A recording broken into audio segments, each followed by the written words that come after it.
everyone, and welcome to the Lifestyle CEO Show. I'm your host, Donna Maria, the original Lifestyle CEO, and you have arrived at the one place on your internet dial where we empower you to break all the rules, build your own corporate ladder, and create the life you love. I am so excited to be here today for this show. I have been doing this show for over a year now, and for those of you who have come along on this journey with me, I think it's just hard to believe that it's been a year of shows, and I think I've had one every single week except for a few holidays when I've played an encore so that I could take a few days off. But I am just really excited to be here today. And I don't know about you, but I have been following with interest the publication of Donald Trump and Robert Kiyosaki's new book called Why We Want You to Be Rich. And I have read two reviews of this book, one of them in USA Today and the other one in a magazine I can't remember the name of. But in both of them, whoever reviewed the book made the comment that this book is not a how-to book. In other words, the authors of this book don't tell you how to do anything.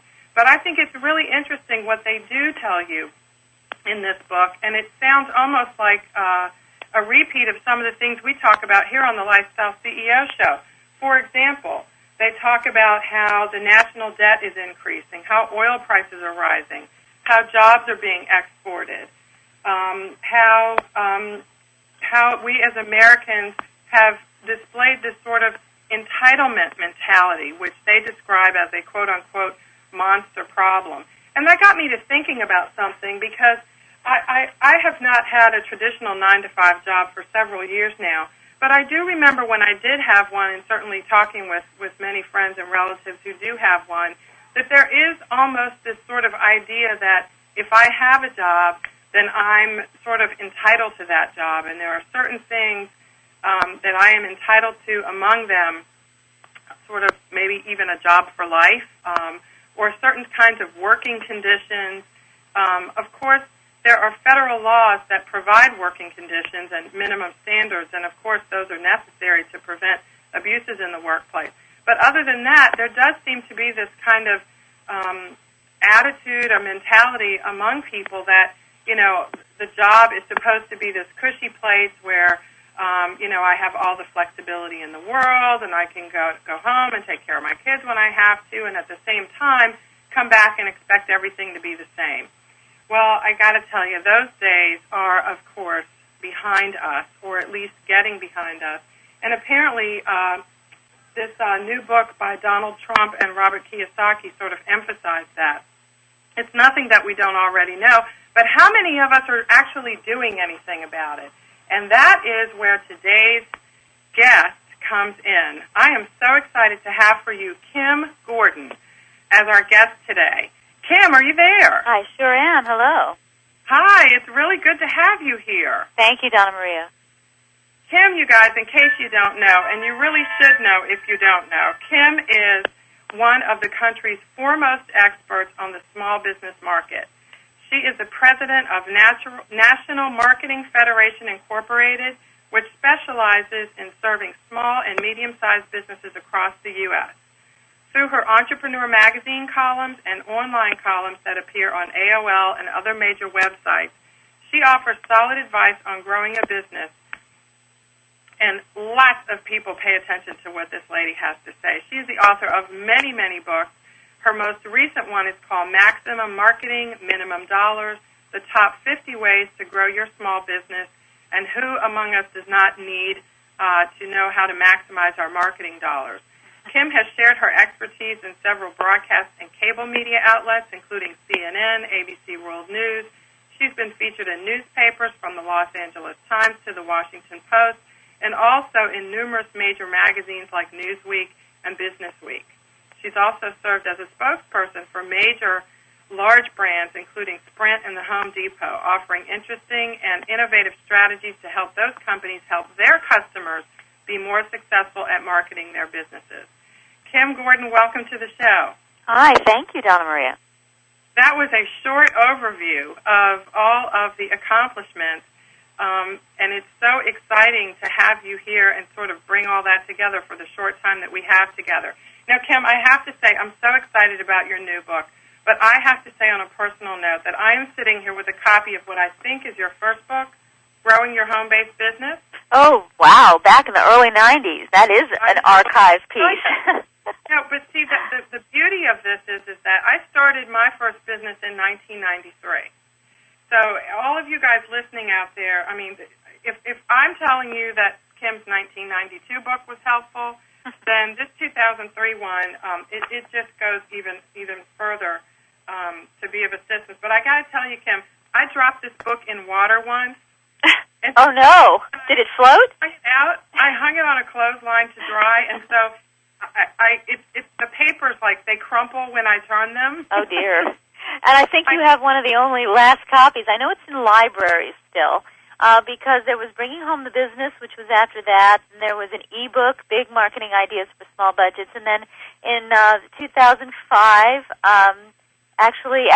2006, this year, April was Maximum Marketing Minimum Dollars. That's the fourth book.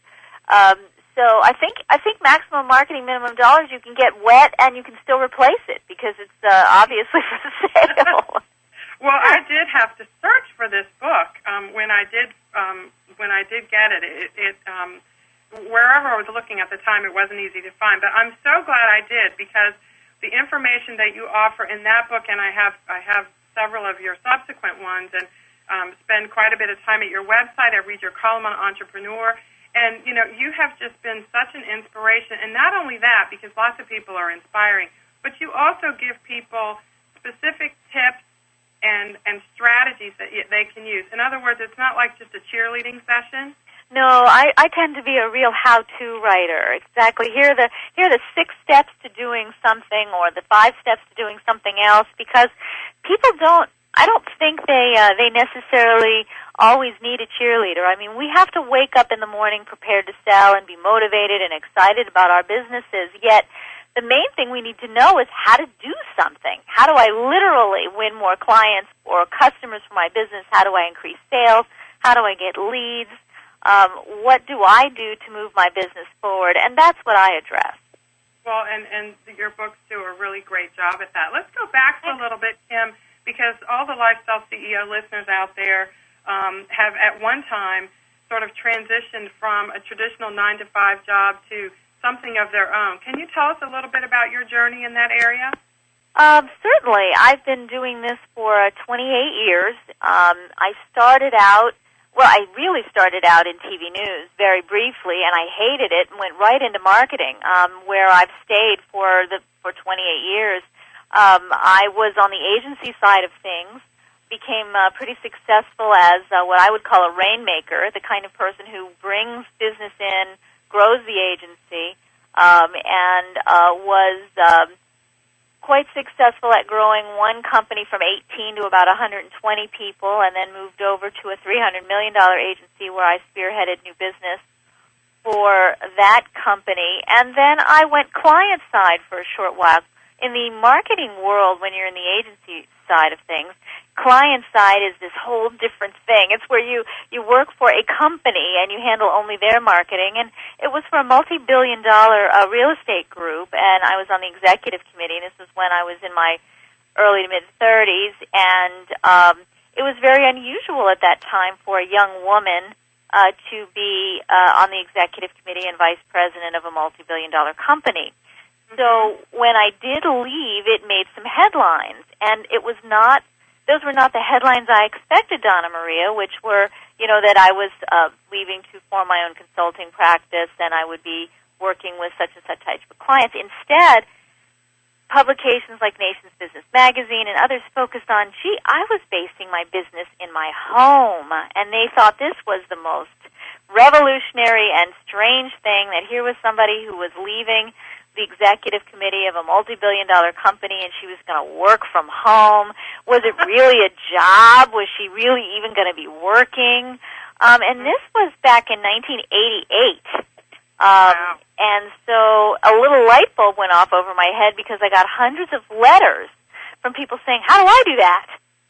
And right. So, a marketer that I am, the light bulb went off over my head with all these people saying, how do I do that? And I said, well, I can help them do that. Mm-hmm. I can help them grow a business that they base in their homes. And then I became known as a small business / home-based business marketing expert or small business expert. And even though at the time we were not just working with home-based businesses, we were working primarily with other kinds of businesses that were not home-based. But then I started doing national tours for people like Visa and Office Depot and Sprint and those kinds of companies to help them communicate with the small business market, putting my knowledge of the market, what people need to do in order to grow a small business, together with my background in TV news.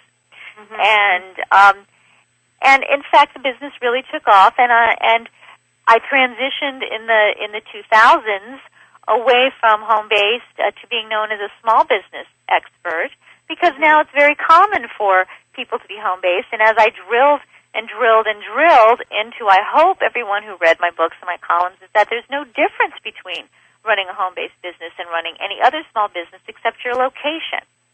And you need all the same activities that any other small business needs in order to succeed. And so that sort of brings you up to date to where we are today. Well, thank you for that, and it just highlights how smart I am to invite you to be a guest on the show, because I'm just have always been so inspired, and to hear it sort of put into context like that, how you transitioned a couple of different times and reinvented yourself so that you could, as your life changed, you could alter your career choices and your work style to accommodate what was going on in your life at the time. And that's just, as you said years ago, it was a whole new way of thinking. But today, do you agree that people really just need to be considering that more and more? Considering that they can work anywhere? Considering how to structure their work life or their income-producing life in a way that also allows them to incorporate the kind of lifestyle that they want. That was a big focus of my second book, Bringing Home the Business, which was about how to live and work successfully under the same roof. And I'm a major proponent of basically you can live and work anywhere you want. You don't have to, if you want to build a big company, chances are you don't need everybody all under your own roof. Nowadays, manufacturing is in one place, often China. Publicity and marketing are another place. Accounting another. Account service another. You might have a call center. It's very unlikely nowadays that a successful business comes up through a very centralized, hundreds of people sitting at their desks notion of a single building. And a lot of small business owners very pointedly do not want to build that kind of business. Most small business owners like being small business owners, and they've gotten very successful by having a small group of people either work for them in one area or having a dispersed group of people working and living however and wherever they like. I, for example, was able to make the transition after almost 25 years in Washington, D.C., to a small island off Key West 3 years ago. So I'm effectively talking to you from a small island. There's water on one side. I look out the other side. There's water on the other side. And this is my choice. And yet my business has never been bigger. We have coaches throughout the United States, and we provide coaching. For those of you who don't know, we provide marketing coaching by telephone to small businesses all over the country. I understand you were one of the first consultants to use the telephone to do that. Yes, we were. We launched that in 1991. And people were very, unsure of how all that would work back then, before the Internet, before we got used to more long-distance relationships with people. Right. Well, that's just absolutely inspiring. We're going to come back and get into some of the nuts and bolts from your new book, Maximum Marketing, Minimum Dollars, and get some of your tips and really your take, too, Kim, on what it is that you think are the biggest challenges for facing small businesses today. We're going to come back from a short break and take those topics up with our expert guest today, Kim Gordon. In the meantime, we're just going to take a short break here. We'll be right back.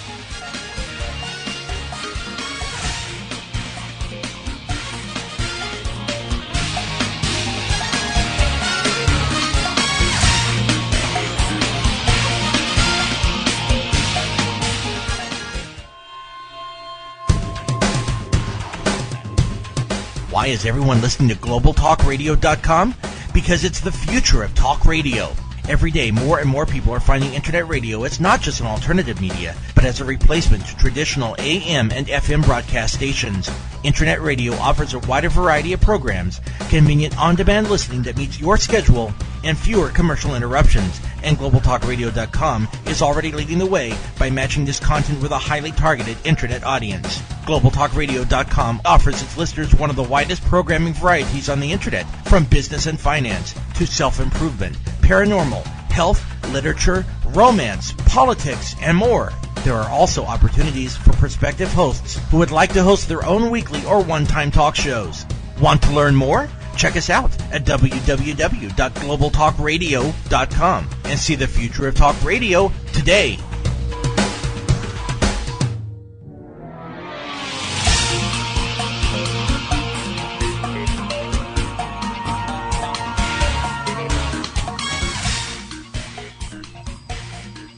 Hi, everyone. Welcome back to the Lifestyle CEO Show. I'm your host, Donna Maria, and we are here today with Kim Gordon, small business marketing expert and the author of Maximum Marketing, Minimum Dollars, her new book, just released this year, The Top 50 Ways to Grow Your Small Business. And before we took our break, Kim sort of brought us up to date on her journey to being an expert in these areas. And Kim, I just want to pick your brain for a minute or two. If you talk to thousands of people through your columns and in your telephone coaching sessions and your books and otherwise, what are you seeing as the top 2 or 3 challenges that are facing small businesses today? And particularly if you've noticed any challenges that specifically face women.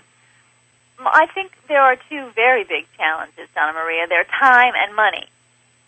Basically, when you're running a small business, time is probably your most precious commodity.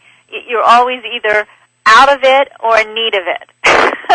If there were a bank we could go to and make a loan of time, it would be the most popular bank on the planet, because we all know in our heart of hearts that in order to grow our businesses, we have to market our businesses. Yet the main thing I hear over and over again is that I just don't have time to market my business. Well, in the most successful businesses in the country with sales of $1 million or less, now these are very small businesses, the CEOs and presidents spend an average of 40% of their time every week in sales and marketing.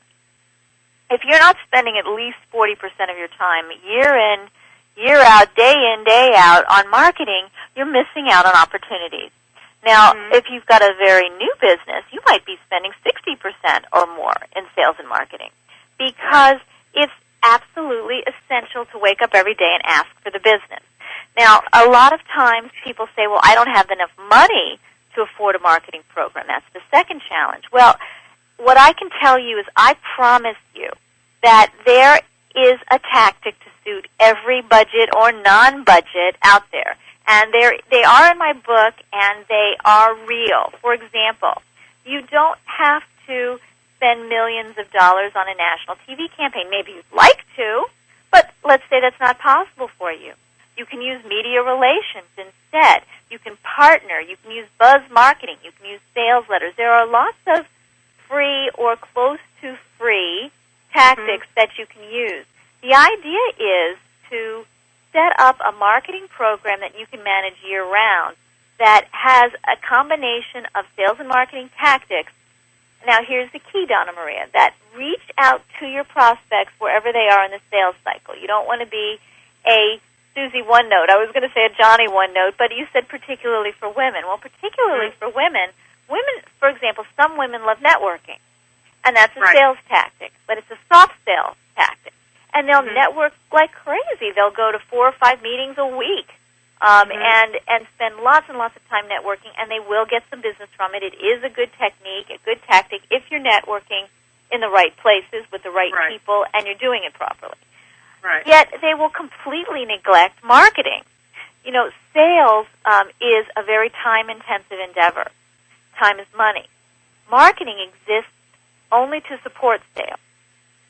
And so if you don't have a marketing program supporting your sales efforts, you're going to be spending a huge amount of your time in what you think is marketing but is really sales. sales is the one-on-one stuff. Okay. The calls, the meetings, the networking, the appointments, anything that puts you one-on-one with a prospect is selling. Mm-hmm. And marketing is what's done that reaches out without your presence to touch a prospect. And that can be anything from a referral campaign to online advertising to cable TV to place-based marketing or cataloging, anything that magazine advertising, anything that reaches out and touches a prospect. Now, marketing, if done effectively, actually warms up the waters so that when you are face-to-face with that prospect, you should have an easier time of closing. That's why marketing exists to support sales. Mm-hmm. Now, at any one time, you have prospects throughout your sales cycle. Some are cold, they hardly know anything about you. Some are warm, you've touched them numerous times over a period of months perhaps. And some are hot. They've come to you by way of referral or you've moved them through your sales cycle. Different tactics will be correct at different times. So you don't want to be someone who just does all networking or all direct mail or all media relations or, you see what I'm saying, or all cinema advertising, which I talk about in the book. It has to be the right tactics to reach people as they're cold, warm, hot, as you move them through the sales cycle.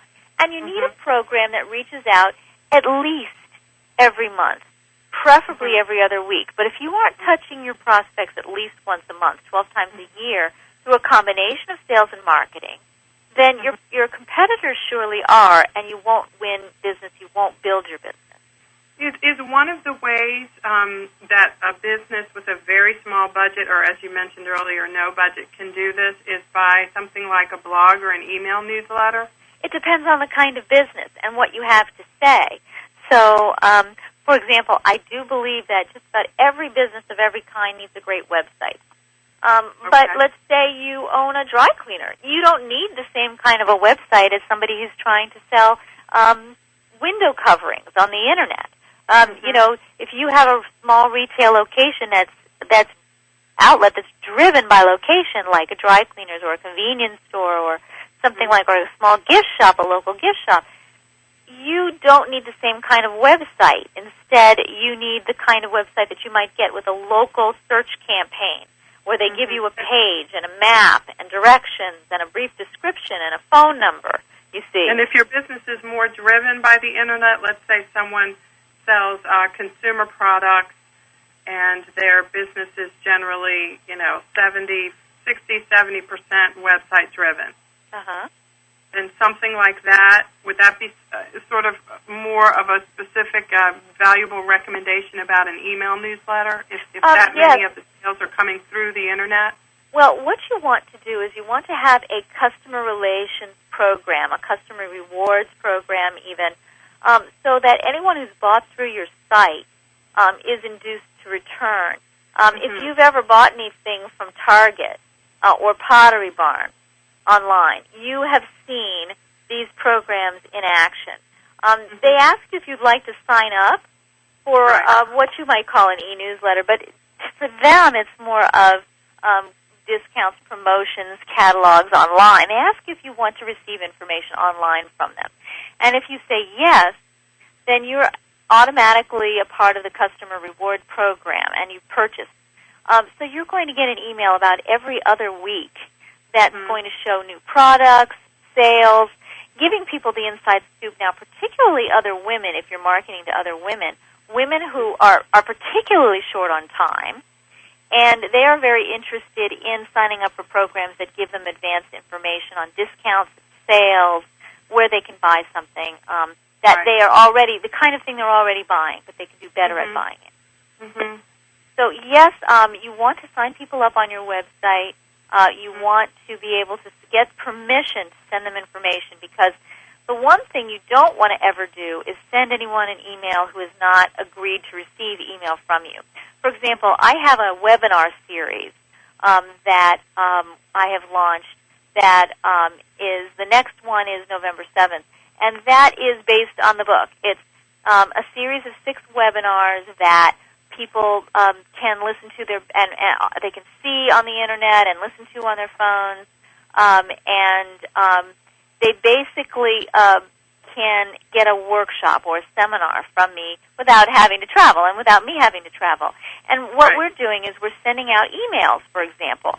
My company's got a list of people who want to receive emails from us who are very excited to get information about the webinar. So people come to our site, smallbusinessnow.com, they sign up, they get on the list, and then they'll get emails from us. Now, our partners, Entrepreneur and Intercall, which is a leading web conferencing provider, they also have these permission-based lists of people. So about 135,000 people will get our emails prior to each of the webinars. But every one of those people will have said, I want to get this kind of information.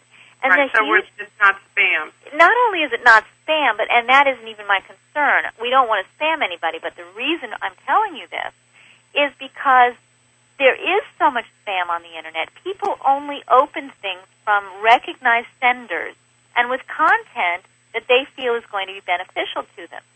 So if you don't have permission to email to anybody, then chances are your open rate is going to be abysmal.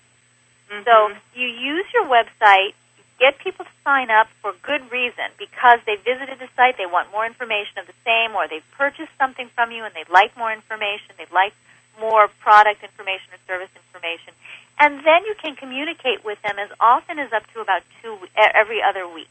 So the sort of time and money thing when you're talking about sales and marketing, I was listening to your description of the distinction between the two. Uh-huh. And would this be a fair analogy? Tell me if not. I'm just trying to think of an analogy to kind of, because they're so closely related, it seems. Well, yeah, they're very different, though.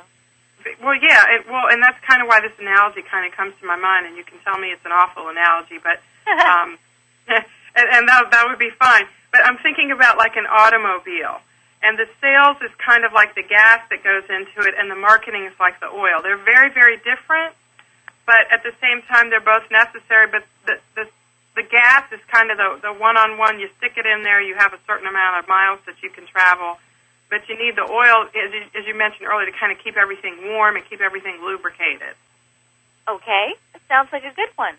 Does it really? Okay, I'm just trying to sort of draw. I sort of think in word pictures sometimes to kind of draw distinctions that aren't second nature to me, and that one really isn't. That's why I was asking. Maybe it's not second nature to others as well. And I know your book has a chapter on marketing, specifically a website which covers some of the topics that you just talked about in terms of setting up and building an opt-in list and setting up low-cost email promotion.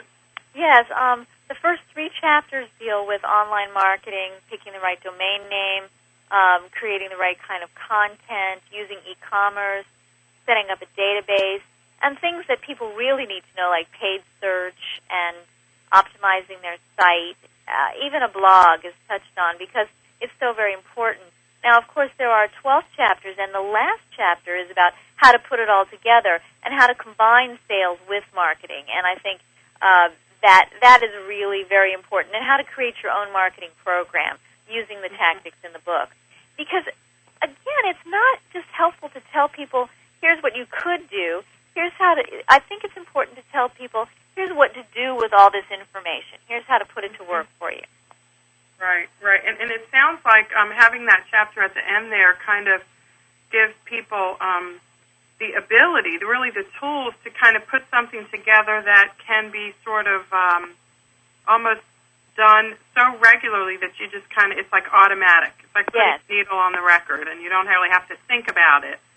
Yes, it should on a regular basis unless you're revamping it. And when you talk about time being so valuable, I would imagine that having that kind of put it all together information really saves you time, which, as you said, is money. Yes, it's essential that your marketing effort uses a solid mix of tactics. And it also has to communicate an integrated message across what are called multiple channels. For example, I have 33 businesses that are profiled in Maximum Marketing, all case histories, so that you can really see for almost all of the major tactics how businesses are using them, which kinds of businesses are using them, and why. So, for example, there's a company called Dance Distributors that does an affordable line of dance supplies by catalog, by email, using place-based advertising in dance studios, using magazine advertising. Whereas on the other hand, there's a singles site called HoustonConnect.com, which is huge in Houston and in several other cities in Texas and other cities outside of Texas as well, that uses outdoor advertising, events, radio promotion, and paid search in order to drive people to the site and get them to join. So you need an integrated approach. Those stories are so valuable. I'm so glad you mentioned that, because that's another reason why the book is so great, having those kinds of stories. We're going to take our last break today. We are here with Kim Gordon, author of Maximum Marketing, Minimum Dollars. You can call your question or comment in today live on our toll-free number, 800-773-0355. This is the Lifestyle CEO Show. We'll be right back.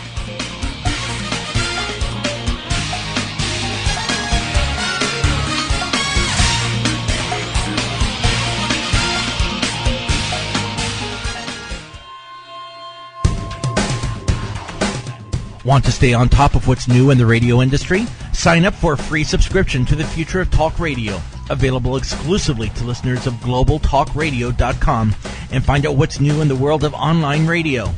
Listeners can find out about new shows and special guests.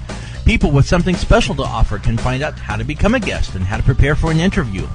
And prospective hosts will find a valuable resource for everything from planning the new program to selecting topics and guests, recouping expenses by selling advertising, and more. Sign up today for your free subscription to the Future of Talk Radio by visiting www.globaltalkradio.com and learn about the future of talk radio today.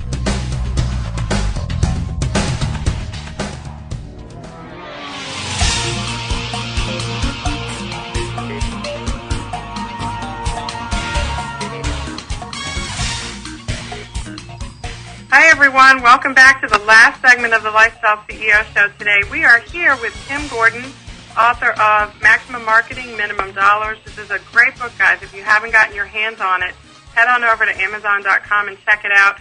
You can also go to smallbusinessnow.com, which is Kim's website, and you can not only get information about the book there and order your copy there, but you can also get some of her free articles that she's written, that she's put up on the website, so that people can get some great marketing help. And also, she's got a series of webinars coming up, which actually I think may have already started, but it's not too late to sign up. Kim, why don't you tell us a little bit about the webinars and what people can expect from those? Sure. They're like seminars, only online. It's fantastic. You know, I used to travel all over the country constantly. And I guess you're probably aware of how challenging business travel has become these days. I mean, between the heightened security and what you can take, what you can't take, what you can check, what you can't check, it has become a full day to get anywhere, and then you speak the next day, and then you travel a full day back. And for the people who are attending the conferences, it's no easier. So a lot of people are transitioning to the web, and the webinars are fantastic because they allow you to present this great PowerPoint presentation, which people see. Then they hear you either over your computer speakers or by phone. They can dial in on the phone, and then they send us email questions. So I have an associate monitoring the email questions, and I answer those in the last 20 minutes. So aside from the fact that I'm not standing in front of you in a room physically together, otherwise, it's a very, very live seminar opportunity, and we have a lot about it on our site, smallbusinessnow.com, and people can find out there. The workshops are very inexpensive, and if you sign up for the workshop, you get a free copy of the book, Maximum Marketing, Minimum Dollars, which you know is $18.95, so that's quite a deal. And essentially, we're covering some of the hottest topics that people want to know about. All different kinds of marketing, low-cost or no-cost marketing, online tactics, customer relations, customer rewards, everything from cable TV, radio, magazines, newspapers, place-based media, integrated marketing, innovative marketing, things that you may not have heard of or thought about, we're going to be covering, because the idea is to give people enough tactics that they can make work for their own business regardless of their size or their budget. Right, and it sounds like what a welcome idea and theme that there are so many options to choose from. I want to let you guys know that you can call your question or comment in to Kim at 800-773-0355. You can also email a comment in to DM for Donna Maria, DM at lifestyleceo.com if you can't get to the phone to call your question in for some reason. Kim, you mentioned a minute ago when you were talking about the items covered in your webinars, place-based media. What is that? Oh, what a fun topic to talk about. Great idea. Place-based media is what you see everywhere around you when you leave your house. There's a category of marketing that's huge. It's a huge industry. It's called out-of-home marketing. And that is anything that gets you when you're not in your house. So, everything from old-fashioned skywriting and billboards and bus shelters and bike racks and taxi tops and shopping cart returns and the receipts on the back of the supermarket, the ads on the back of supermarket receipts. These are all place-based media. So are the new names on hiking trails, logos at the bottom of community swimming pools, the rack brochures for heartworm and flea stuff that come in informational brochures in your veterinarian's office. I mean, these are all place-based media, and they're everywhere. You've got posters above baby changing, diaper changing stations and restrooms. You have posters in public and restrooms in restaurants and bars, to some really sophisticated stuff like signage on the hospitality carts that cruise golf courses. You've got dogs called canine billboards walking through big cities with little billboards on them because people love to look at dogs. It's funny. There's those stories when people started wearing logos on their heads and stuff. And, I was on an airplane last week, and I flipped down my tray table, and there was an ad for a television show pasted onto the tray table. And my people in my row and I kind of looked at each other and went, "Well, now that's new. They must be really having a hard time getting our attention." It's not so much. But you're right. It's so everywhere. So in terms of media, though, Kim, just generally, would you say that one of the best ways to reach people, and maybe even the most underused for small businesses, is some kind of media outreach? Well, media by its nature reaches out. Media outreach. Can you elaborate on what you mean? Yes, I can. And I guess maybe I probably work, for the most part, with smaller businesses than you. But one of the things that I see the most potential for, that is the least exploited or used with small businesses, is various different types of media outlets. I mean, one we just talked about, place-based marketing, but also just pitching your products or pitching your expertise or whatever to a media outlet on your own. I mean, there are so many of them. There's online outlets. There's cable TV. There's broadcast TV. There's radio shows. There's radio shows like this, even just internet radio shows. There are so many places where people are either speaking for the institutionalized media or just, even blogs nowadays. I read an article in the paper this morning about a guy who thought he was going to be the next millionaire racking up dollars flipping houses, and it turned out that he ultimately went broke doing it. So he started a website called I'mInForeclosure.com, and it's basically a blog, and he's getting all this media attention from that. So he's like on the front page of the money section of USA Today. So I guess I'm mentioning that and wondering what your take is on small businesses using that kind of creativity to get attention for what they're doing. There's a lot of information in Maximum Marketing on various tactics, media relations, how to create a media relations program. And that would be identifying key journalists and tailoring your message to the journalist or the media outlet, and then sending them the information, following up by phone, and creating relationships. Media relations is a very helpful, low-cost tactic, no matter how big or how small your business may be. And I have some case histories that show how that's been used. Other ways of reaching out, of course, to the public, as you mentioned, is online. You can create a community on your website. You can create a blog. And you can also use buzz marketing. There was, for example, there was a restaurant in the Mission District. Well, let's just say, I don't even need to tell you where it is exactly, but there was a restaurant out in California that had, I don't want them to be overwhelmed with calls of people, how do you do that? But anyway, that had a contest for anyone who got tattooed with their logo, Jimmy the Flaming Corn Man logo, would get lunch for life. Well, wouldn't you know it, 39 crazy people got tattooed with the Jimmy the Corn Man logo because it was fueled by the local radio station DJ who picked up on this idea, went in and got tattooed. Everybody in town wanted to be tattooed. Next thing they know, they're on they're in USA Today. They're on a couple of TV networks, and it's all it cost them was burritos for life for about 30-some people, and they got national attention out of it. So there are lots of ways, and I describe them in the book, that you can reach out without spending a lot of money.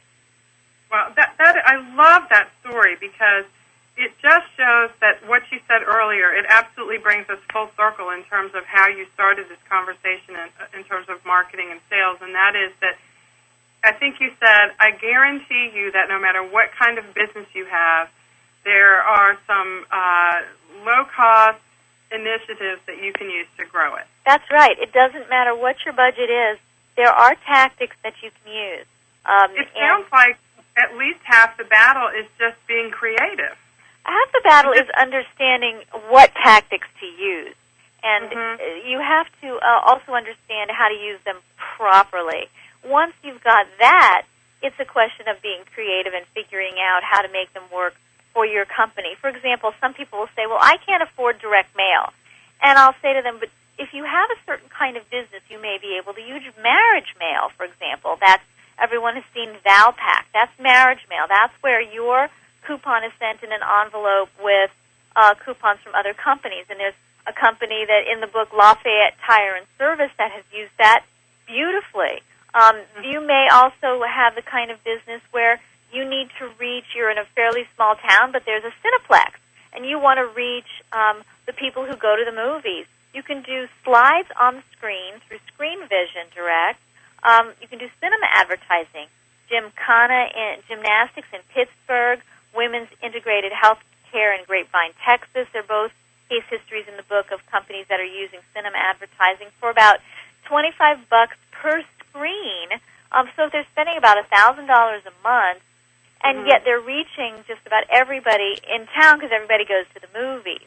And then you have other things like experiential marketing, which is a fancy term for just bringing your best prospects up close and giving them a one-on-one experience with your product or brand. One handbag designer had no money. She had her handbags made in China. She got one load in, and then she started having home parties. So she had them hosted by stay-at-home moms, and pretty soon, in a few years, she had a $10 million business because she was able to use that tactic well. It isn't so much just knowing what tactic to use, it's how to use it well. I have a client right now, a coaching client who's been with me for a number of years, who is using experiential marketing. She sells video equipment and so on, and tape media, and she is now, with my direction, using experiential marketing to bring people in her two primary market areas to events that she's orchestrating so that they can see the high-level kinds of equipment her company can offer. So she's giving them a one-on-one experience with products that she represents, but at the same time creating the impression that her company is the best conduit to these products. So that you can use a variety of tactics. As you know, there are 50 of them in the book. It's just so wonderful to know that there's, a book out there that kind of offers this kind of expertise. not just in sort of overview format, but in, more specifics that people can actually apply to themselves. And, of course, it's extremely valuable to have those case studies in there because so many people learn from other people's experiences. So I'm glad you mentioned that, too. I want you guys to know that if you'd like more of Kim Gordon, and unfortunately the show's just about over, but I can't get enough of what she's saying, you should visit smallbusinessnow.com, which is your site for small business success. Kim Gordon, again, has her new book there. You can sign up for her Maximum Marketing webinar series. The next one is coming up on November 7th, and there's other ones after that. And remember, the book comes with the series, so you can get as much information as you need between now and the end of the year to make 2007 kick off with a whole new marketing program. Kim, thank you so much for joining. You're very welcome. It was my pleasure, Donna Marie. We could go talking for hours. I know, and I know. The show engineer is always cutting me off, sending me mad emails saying you have to stop now. But thank you so much for sharing. I know that this conversation has helped so many other people, and I know they'll be checking out your website and getting their hands on your book too. Thank you for joining us. My pleasure. You guys, I want to close today with kind of a little thought that I have. I was reading the paper last week, and I noticed that there was a story on a network which is reducing its sitcoms and sort of comedy shows during the 8 to 9 o'clock hour in favor of a bunch of reality television shows that are easy to produce and don't cost any money. These are shows where your fellow neighbors come in and they either win $1 million or they lose $1 million. And essentially the show involves an audience with a person who is playing the game, or maybe more than one person, a few people who are playing the game. And they come on and they win or lose some money, and I guess it's kind of exciting to see people win and lose money, and you have the emotional interaction with them and their reactions and stuff. But, of course, the networks pay someone to have one set created, and they also pay a show host. But if you compare that cost to the cost of what they spend on a sitcom, for example, where they have to pay several media personalities, actors and actresses, and they also have to pay set designers and stuff like that, they've decided to go ahead and replace a lot of those shows with some of these reality shows. And I just read that and I thought, well, they just don't value our time at all. And I just wanted to issue a challenge to everyone. From 8 to 9 o'clock, what are you doing? How are you spending that time? The networks want you to spend it watching their inexpensive reality television. But, of course, this is the same network, which, by the way, is laying off a bunch of people in their news department so that they can focus more on inexpensive reality television. What are you doing during that hour? Are you going to listen to the networks and kind of buy into the idea that this is what you're supposed to be doing for an hour every day? Or perhaps you can avoid some of the economic trials and tribulations that so many of us are encountering by starting a business of your own. If you spend an hour a day on a business of your own, at the end of the year, you've spent 365 hours doing something for yourself and your family, not spending it watching someone else win or lose $1 million. So take a look at what you're doing with your time.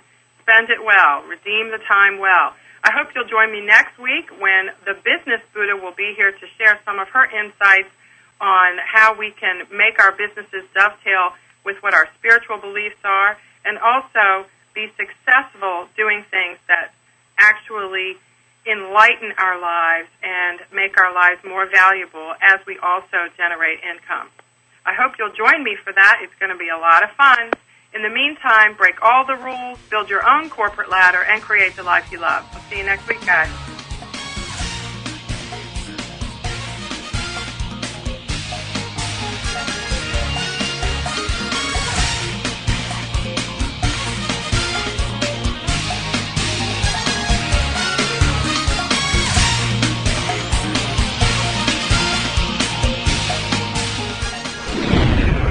You're listening to GlobalTalkRadio.com.